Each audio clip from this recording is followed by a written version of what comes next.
Hey everyone, welcome to Founders 365 with me, Steven Haggerty. Today, I am joined by Tommy Breedlove. How are you today, Tommy? I'm so good, brother. And thank you for the love offline about my last name. And yes, it is legit. I've checked, I've done a test. His real last name is Breedlove. And after this, we will discover whether it was English, Scottish, or whatever, what the original origin it came from. So Tommy, listen, let's jump straight into this. And I know you do a lot of different things in terms of, your brand, but give me an overall story of who Tommy Breedlove is. So, brother, I am. Let me tell you where I am first, since you're across the pond, and I love London. Love London. Can't wait to get back. Actually, I know. I am in the Southeast United States, in Atlanta, Georgia. Very warm part of the world. And for those of you who don't know where that is, most of you will know where Florida is. It's above that. And so that's where I'm from. I'm married with two beautiful dogs that I love so much, and a beautiful wife, Heather Hodges Nanny. So that's a little. I like the way you said that. You say the dogs before the wife. I caught myself after saying that. I'm like, I hope she didn't hear this one. I've got two amazing dogs. I take them for walks every day. Oh wait, and I'm married. Oh, by the way, I've been married. Yeah, been with the same girl for 25 years, brother, and she's integral to this story, man. So there we go. I grew up in good, humble beginnings, man. South side of a big city. Very hardworking part of the world. Most people worked in the airline business or factory jobs or the military. Most people were not university or college educated. And I was going to be the first person to be that in my family. And that was what they were pushing me for. I was pushing myself for. But unfortunately, it wasn't to be quite yet. Grew up in and around violence, in and around abuse of every type, actually. And as I got older, that kid who had dreams of being the first person to graduate college became what he hated. He became that violence. And so at 18 years old, as opposed to going to university or college, and I had a lot of full scholarships to places, I committed a violent crime and was looking at 7 years in prison. Wow. Luckily, yeah. So not a good start to your adult life, especially at 18 years old. Really cool part of the story, though, but a lot of beautiful things happened from that. I was going down the wrong path really quickly, and so it's the best thing that could happen to me. Second thing is I was dropped to 2 years, which was good, and it become, I don't know. Do you guys have misdemeanors in the UK? It's a misdemeanor. It's not a big crime. It's a smaller crime. Yeah. So it doesn't chase you your entire life. That kind of stuff. It doesn't chase you your whole life. Is really the point. And so what was really cool, though, sort of like crime documentary. No, and, no, and you can pretty much get any employment you want the rest of your life, whereas the other one you can't. Really cool, though. I was sentenced to 2 years, and I did less than that. But I spent my 19th birthday incarcerated, and one of the first real male mentors appeared in my life, and he was an African American gentleman. And what's amazing about that is, jails are very clicked on racial lines. And so for that guy to step over those lines, mentor me, hold me accountable, tell me, look, brother, you're not going to get caught in the system the rest of your life. That was really powerful, really the first strong male presence in my life to say, you're going to do better than this. Because he had been in and out of the system his entire life. And he's like, he called me young blood. He's like, young blood, you're not going to be here. And so when I got out, I got a lot of those negative people out of my life and started working at a nuclear waste container factory, putting myself to community college at night, ended back at University of Georgia, which I ended up meeting my wife and graduating with an accounting and business degree. So I went from jail to literally Deloitte & Touche, which at the time was one of the top 4 largest accounting financial consulting firms in the world. I think it is the largest now. So I'm really, really proud that I went from jail to Deloitte in 3 years. A lot of hard work, a lot of discipline, working during the day at a factory, putting myself to school at night, ended up at university. So really proud of that.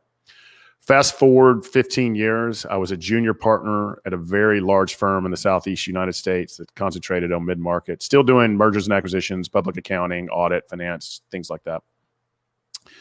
And coming from humble beginnings, I thought all the money in the world, all the power, I had the fancy corner office, the cufflinks, all the shiny things that just smell like success. You had made it. Made it, quote right? Unquote. And, you know, and if you just saw me, you're like, hey, that guy's going somewhere. He's a junior partner in the firm. He's close to being senior partner and owner. Mm-hmm. And it looked like I had it all, brother. And truly, I was never myself. I was still that scared little boy. Instead of being angry and violent, what it showed itself of as important guy, arrogant guy, couldn't ask for help guy, look at me, all my fancy things guy. And all that arrogance was insecurity for not good enough guy. And so when the money, the power, the prestige didn't fill me up, man, I turned to all kinds of dark things. Ended up waking up in a ditch in Atlanta, looking at the blue sky, half dressed, didn't know where my car was after, like, I don't know how long it was, too much debauchery. And said, enough is enough, man. I'm going to transform my life. I don't know what this is. And really what I hadn't dealt with as a man, and we've all got them, is I didn't deal with some of those wounds and all that stuff from a kid. You know, I was taught as a very young puppy that you're not lovable, you're not worthy, you're not enough. And it sunk down in my DNA, and it showed itself in my business, my life, my relationship with my wife, etc. And at that point, I decided to make me my full-time job. Emotional health, mental health, physical health, professional health. I mean, just taking a deep dive on myself, hired coaches, mentors, Jones masterminds. I mean, I was drinking from a fire hose, brother. I had a badass Buddhist psychologist. I was surrounding myself with just pure goodness as opposed to pure darkness. Did you shave your head? No, I didn't shave my head. No, and I didn't go up like in a teepee and live in the mountains either. But wear a loincloth. Exactly. That always interests me when people say, you know, they had that such a significant moment in your life that you remember, you know, what you were wearing, what the sky looked like, all these things. But what really always makes me curious is when you made that decision, okay, when you made that decision to go, okay, you know what, enough's enough. I've been messing around. I've, you know, figured out my life. You know, I'm not happy with who I am, like you said. What was the first step for you? Was it the fitness? Was it the mindset? What was literally, you got up off the ground, you started walking. What was that first thing that you did that started that knock-on effect? Give you the first two. So kind. Let me go back a little ways. So clearly my wife and I were in marriage counseling during all this because things were going awry. You know what I'm saying? You know, I was working 80 hours a week and partying 80 hours a week, and that math doesn't even add up. So you'll see what I mean. And so the first thing I did, and so during that marriage counseling, one, they would always ask me to come back alone. And at first I was like, they're going to tell me that one was the problem. And then I realized, you know, they saw a closed, dark guy. You know, they're like, we need to get through that layer of armor and see what's really happening with that dude. And so one of those marriage counselors told me there's a place in another state in America that can do more for you in 7 days than I can do in 10 years. Wow. So when I woke up, I remembered that. And I'm like, I don't know what that means. I had no clue, man. I was a businessman making money. I don't need all that woo-woo crap in my life. But because I was so low and I wanted to change so bad, I remembered him saying that. So the first thing I did is I went home and I told my wife everything. And I said, this is the man you're married to. It looks good on paper, but this is the life I've been living and the lie I've been living. And I'm not saying go do that, ladies and gentlemen. That was not the greatest decision I've ever made in my life. I'm just telling you that. But that's a ballsy decision as well. But I fully expected her, and I told her this because I told her, hey, I'm going to go into this. I'm going to go check out this place for 7 days and see what it's all about. I don't even know what it is or what the hell it means, but I'm going to go. And I fully expected when I get back that she wasn't going to be there. And I told her this because we were two high income earning people with no kids. I said, you can have it all. That's how serious I was. You can have it all. I'll sign away. Just leave me like a pair of pants and I'll make do. And so I went to this facility in Tennessee, man, and I'm serious. There was I'm not literal UK rock star, actually, a little UK rock star there, CEOs there, and then normal Joes like me. And for the first time in my life, they cut me open for 4 days, helped me to feel again, helped me to know I'm not alone, that we all got our fears, our insecurities, our wounds, our mistakes, our demons, our nonsense. But they helped me to A, get through it, B, to help me know I'm not alone, put me back together and gave me this program of how to build and live a healthy, happy, fulfilled, successful life. And I loved it so much there. I literally I went all in, hired a life coach, hired a business coach, joined a mastermind, started reading every inspirational business book I can get my hand on, started meditating, started gratitude. I mean, you name it, man. I was spending 1 to 2 hours a day working on me. First thing I did. I didn't leave the career. I was still in the career, but here's what's cool, man. When I took off all those BS masks, tough guy, important guy, cool guy, never asked for help. I went from being one of the most hated people at the firm to one of the most beloved. I went from junior partner to senior partner to international practice leader to elected to the board of directors and an owner at 39. Most of the people on that board were in their 60s. Just my marriage was the most solid it ever been, loving, fulfilled, happy. My friendships 10x'd, my network and money 10x'd in 3 years. Just by me making me my full-time job, brother, and doing some hard work every single day, heart muscles, mind muscles, soul muscles, physical muscles, and business muscles, just to be a good leader and a good man. And at 39 years old, man, I made it to the top. Now here's the transition. Here's the but. I never planned on leaving public accounting, mergers and acquisitions, financial consult. I never planned on leaving it. Sure. There's a huge part of your identity. Yeah. And I was making sick money then too. Yeah. And great money. And I was the owner of the firm, and my income potential was only going to go up, and but so many, this is the truth. Entrepreneurs, corporate executives, bankers, lawyers, accountants, the whole business, insurance, advertising, all these people in my network, one by one started reaching out to me and say, hey man, I don't know what you did. Whatever drug you're taking, I want it. Because you didn't give up your ambition or drive, but you're happier, you're fulfilled, you're more successful than you ever been, your network's stronger. We were winning all these awards. And so I just started helping people through the process that I went through, because we all struggle in our relationships with our significant others. We all struggle with that unconditional love, self-confidence, self-respect. We all struggle with that ridiculous voice inside our head that says, what if they figure out you don't know what you're doing? You're not good enough. You're not skinny enough. You're not this enough. You're not enough. And I worked on all of that. My marriage was great. My mindset was great. My business was even better. And over time, now I eventually quit the firm, sold my equity, did another venture in between. But over time, I realized this is a calling, dude. And as I took people through this program, one-on-one coaching, then it became, I still have a coach. I am a coach, but I still have a coach. I run masterminds. I'm still in a mastermind. So I walk the walk. I do this stuff every day. But when I saw the massive impact it was having on these corporate executive, entrepreneurs, ambitious people, I was like, this is a life. This is a practice. This is a coaching practice. This is a speaking gig. And that's where eventually the book came out, Legendary, How to Build and Live a Legendary Life. It's attained commercial success. It's become a Wall Street Journal and USA Today best-selling book. And it is literally the playbook that I use to transform my life, business, money, mindset, relationship, success. And I took so many other people to it. I was like, there's a playbook here. There's a formula here. And it is simple. It's a fast, simple, quick read.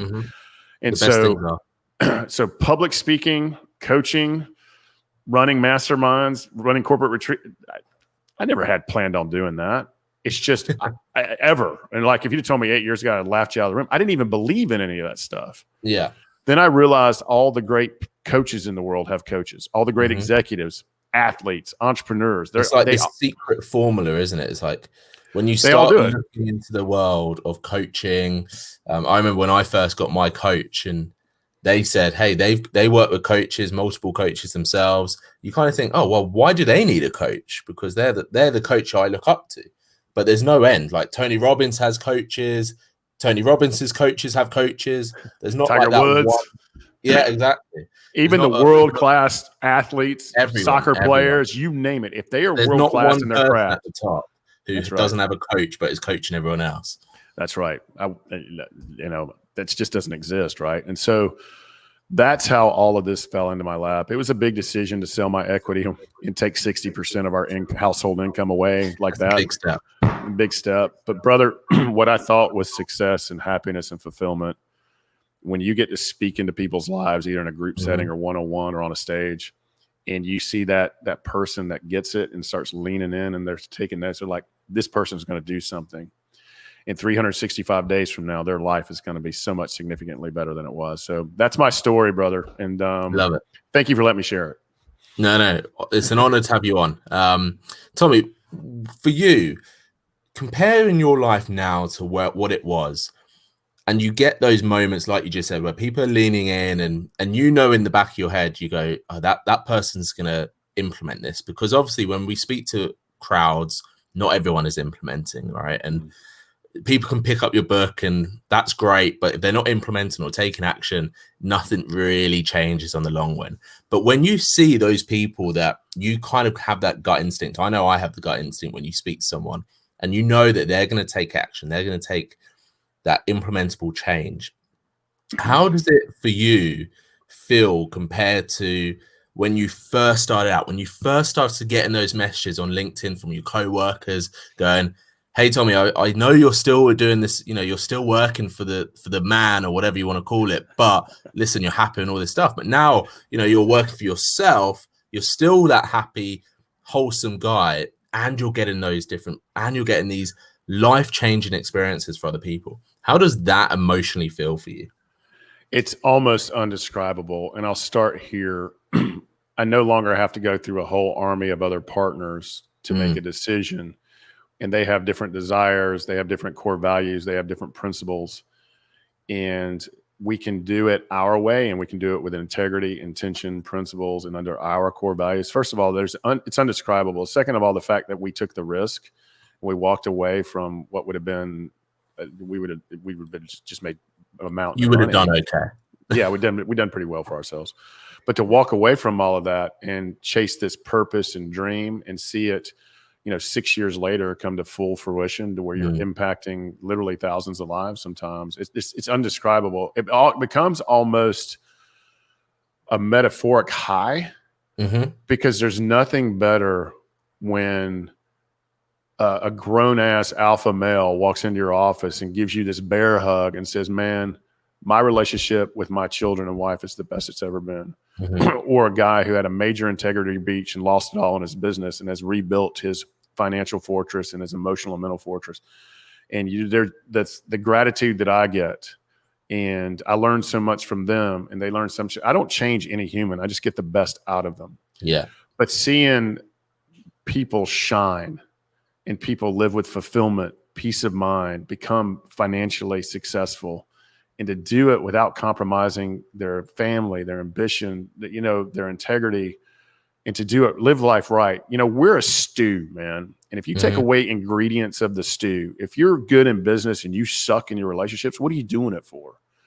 And if, you know what I'm saying? And if you're great in your relationships, but you're poor as dirt, who are you helping, man? Yeah. And so, and if this kid who grew up in the way I grew up, and, you know, no one had money mindsets, no one was going to be wealthy, to overcome and rewire my brain and heart to get to where I got to, and then take it to a whole nother level with peace of mind, happiness, fulfillment, intimate relationships, mindset mastery. Brother, there is no, when you're sitting over, I love breakfast, by the way, an American breakfast. I love me some bacon, some coffee, and some eggs. I know it might not be healthy. That's the thing, Grit. Well, in the Southeast, it's definitely grits. Yeah. I've tried it once. Never again. I think it's I think it's in our blood. Yeah. But when you're sitting over coffee and you've seen someone go from here, and for those of you can't see me, I'm holding my hand way up in the air to there, just by you're revealing to them what was already inside of them. There's no better feeling, brother. I mean, you can't describe it. It's such a unique position to be in as a coach when you get those moments. I completely agree. It is indescribable. But what's really interesting is something you just mentioned. You know, growing up in those sort of neighborhoods, that sort of environment where money mindset wasn't a thing, right? Or, you know, you would, if you had gone back in time and you went to a Tony Robbins seminar and then went back to that environment, people would probably literally think you had joined a cult. And I'm sure people probably still do think that people join cults and that sort of stuff. But now, in terms of when you're in that driving position, when you get skeptics and when you get people that aren't sure about taking that first step. For example, when you were on that floor and you looked up to the blue sky, you know, if someone had waved a seminar in front of you or waved a book in front of you, then you may have had a little bit of doubt still, right? course. How do you deal with that then? How do you deal with those people that say, you know, I'm going to buy your book, but I'm not going to learn anything. It's not going to change my life. But then you kind of go, oh, it is, but you don't want to just shove that in their face. No, you can't shove it in their face. And so what I like to do, and I've got to say something, and Steven, I don't know if you're like this as well, but let me start by saying this, is this is not what a legend looked like. I know what I named the book legendary. That's something given to us by society, but I aspire to be known as that. But I get to talk in the mirror all day long, whether on a stage, in a group, or one-on-one, because I've still always got things to work on. So I'm no guru on the stage or a psychologist behind you. I'm walking this journey every single day with you, with my coaches and internally. So I need to say that. And that's a gift, to be able to not only give every day, but to receive it back. So here's what I would say with the skeptical. Here's the first thing I do is I give people the gift of going second. And I tell them what my life looked like before, you know, when I had literally no money and I was pawning my car to get it fixed so that I could get to a factory job, to then what I had after school and accounting and a business degree. And then at the top of my game, making all this money, and almost burned my entire life, career, and relationships down just for a little bit more. When you tell them your raw, honest, vulnerable story and the before and after, if they can't hear that, they're not ready. And that's what makes the 10%, the 10%, the 5%, the 5%, and the 1%, the 1%. Is if you honestly can look in the mirror and tell yourself that I've got nothing to work on, but you're unhappy, you're unfulfilled, you haven't reached money or business success, you're not happy in your relationships, and we all have that little demon in our head that just beats the hell out of us every single day of our lives. We all have it. If we talk to other people like we talk to ourselves, no one would hang out with us. That's so true. But I asked them, I was like, well, you've heard my story.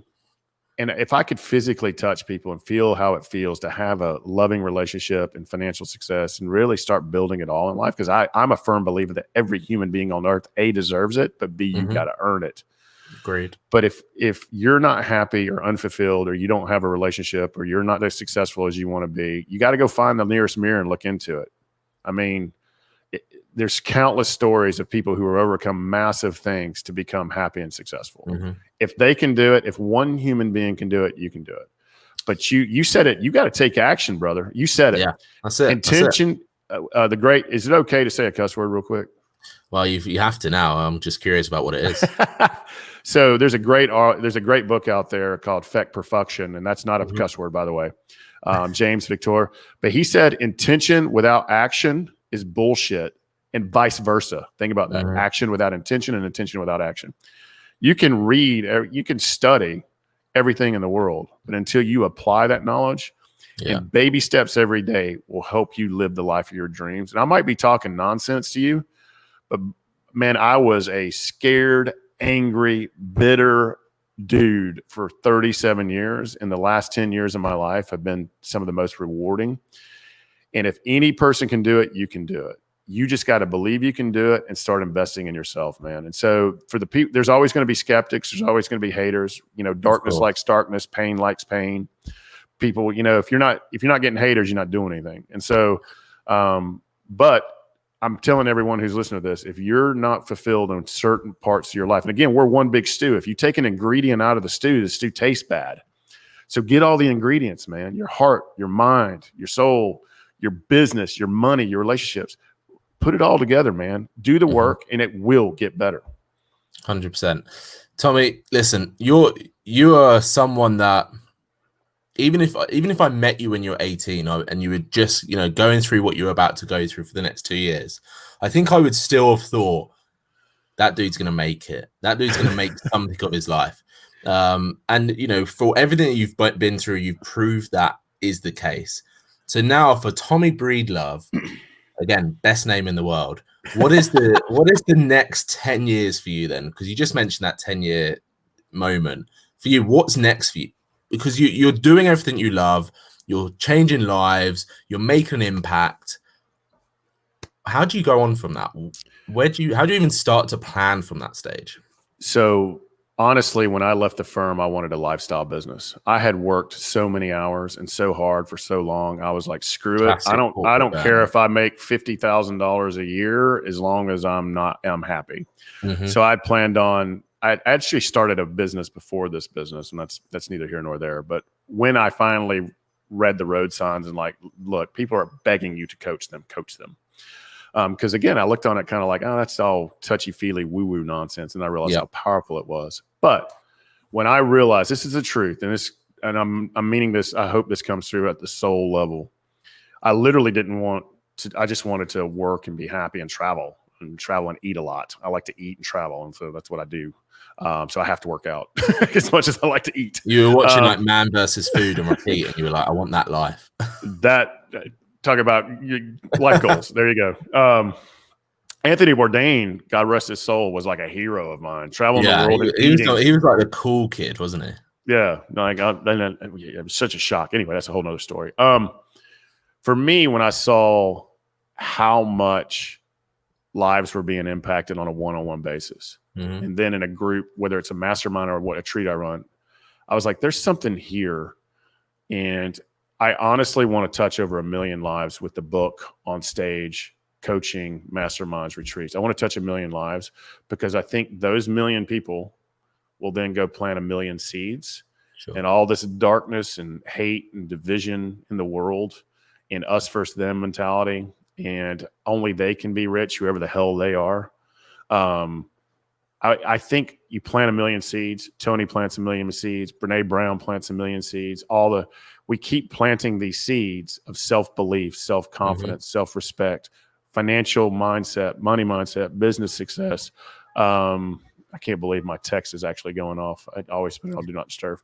But the next thing for me is scale. I would have never in a million years, based on my former life, because we were big, ever want to scale again and run a big company. I honestly want to do it to see how many lives we can touch. Not really from ego and pride. Now, there is a little bit that I'd be lying to you if there's not some in all of us, right? We want to be successful. I don't know if I want to be famous because I don't know if I want that many haters, but I really do want to touch 1 million lives the best way that we can. That's what's next.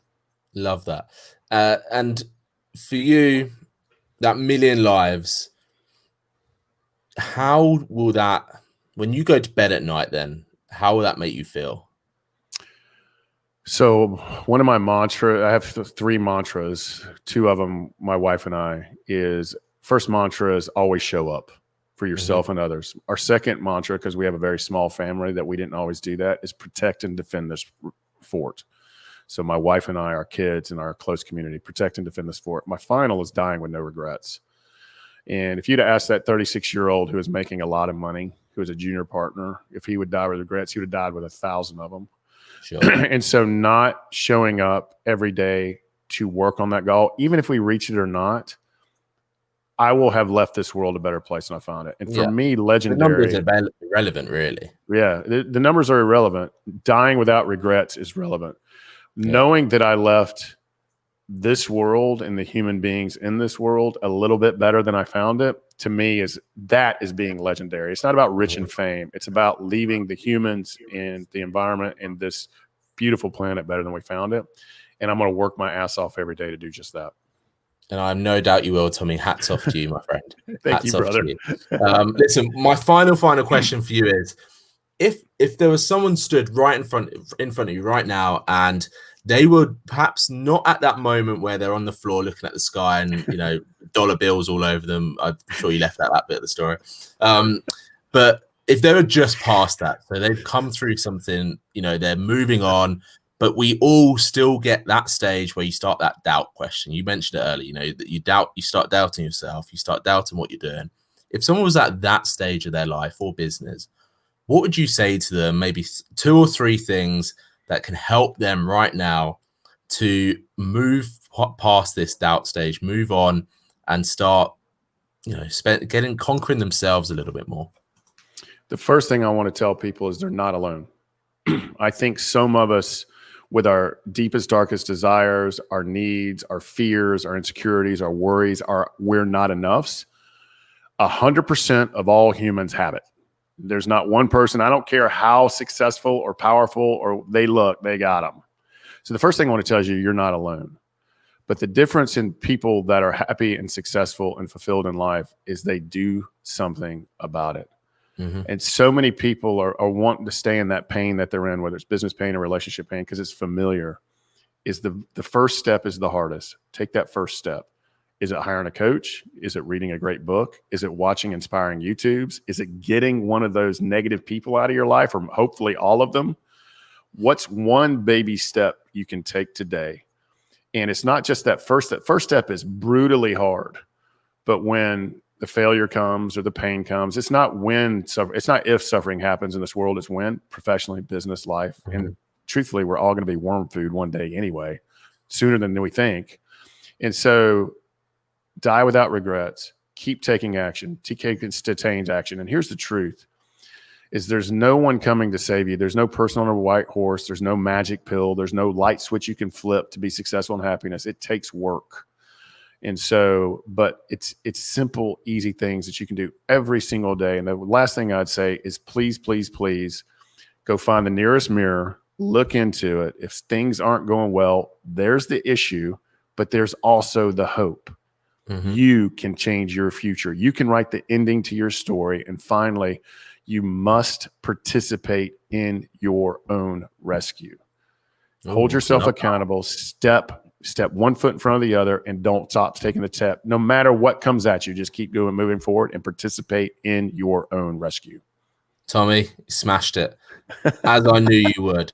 I always lie about that with the final question, because my final question is, how can people get in touch, man? How can people get in touch with you, read your stuff, watch your videos, get in touch with you if they want to have that one-on-one work? What is the best way for them to do that? Totally. The first thing I would do is, if you want to get a flavor of this book, Legendary, as we record this, we're coming, God willing, we're coming out of the COVID crisis, God willing. If you want to get a flavor, and because of this, we've decided to give away the financial confidence and freedom chapters, as well as the mastering your mindset chapters, because I think we're all insecure and uncertain in these times about money, mindset, fear. We're giving away those 2 chapters. So if you go to TommyBreedlove.com / and I'll spell this because of my Southern accent, GIFTS, gifts, TommyBreedlove.com / gifts. We'll give you the financial freedom and confidence chapters, the mastering mindset chapters, and a little bit more in depth about my story and how I overcome some things. It's a really simple book, but if you like that, go check out the book. It's at all your local bookstores. It's everywhere. I would say airports aren't really, well, I guess they're open now. But if I love that when I speak to someone and then I see their book in an airport, I'm like, oh, that's cool. Yeah, it's going to be there. And so we are always putting out tools and tactics for business, money, mindset, relationship, success online at Tommy Breedlove. You can find me everywhere: LinkedIn, Instagram, Facebook. It's everywhere. And finally, if I'm chocolate and you need strawberry, invest in yourself. Read great books. Surround yourself with people that make you better. Invest in yourself. Coaches, masterminds. I don't care who it is. Mm-hmm. Go do it. Take that step. They will make you better if you do the work. So you can find me anywhere, brother. And I just appreciate the opportunity. No, Tommy, thank you so much for coming on. And like I said, really appreciate it. And I will be reading your book because I love to read. So why not? Yeah, brother. Heck yeah. Steven, you're the best. Thank you so much, Tommy. Thanks, everyone, for listening and watching. This has been Founders 365 with me, Steven Haggerty.